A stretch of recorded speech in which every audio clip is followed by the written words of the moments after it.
Okay, here's how you fix a clog in your Bissell Little Green Pro, Little Green Pro Heat, whatever, right there. Essentially, it's a similar process for all of them.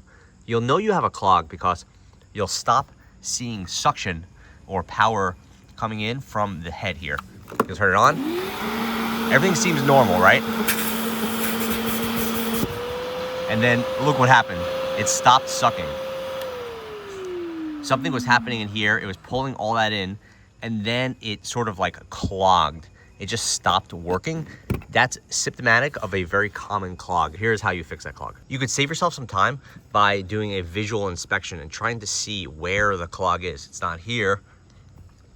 This hose is clear.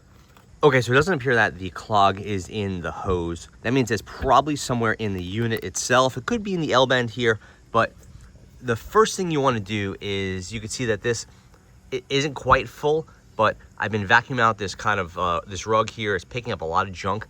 I want to clean this piece out because this flap in here, this sort of like module or whatever, this is a likely candidate for clogging. So we'll give that thing a good clean. Grab this, pop this piece out. We'll clean out this unit. Good chance there's a clog in here, but no matter what, you want to give this thing a good clean first. Head over to a sink that you don't mind getting dirty. Try to stop it up. You don't want to get all this stuff in here.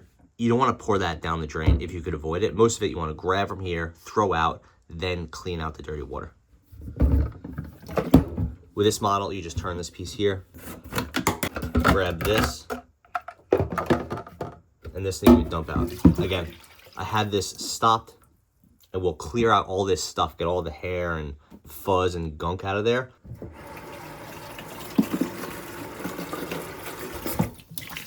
This thing needs a good clean occasionally. If you're just worried about the clog, we don't have to do a deep clean right now. Look at all that stuff, we'll throw this out.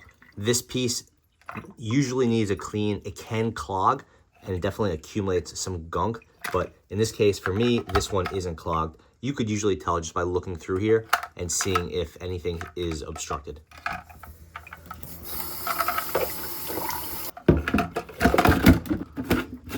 Okay, this thing's not like immaculate, but it's good to work again. We'll give it a deep clean later. Okay, so now I'm on the side of the machine where we have the dirty water is being sucked into here, going around the bend, and through here it's going up into the dirty water container.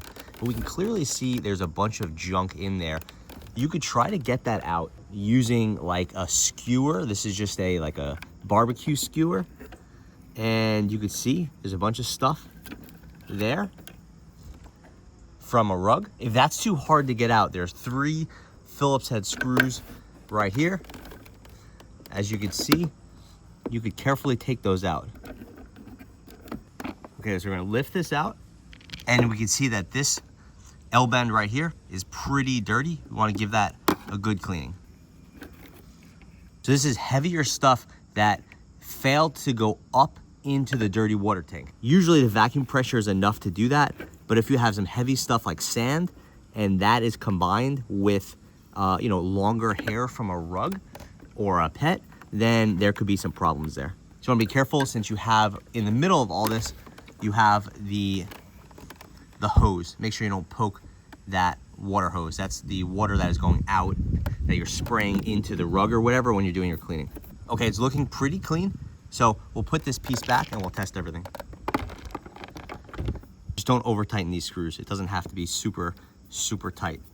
And you're just screwing the plastic, so you don't want to break anything. Okay, so we will pop the dirty water tank back in, plug the machine back in, and we'll try this again.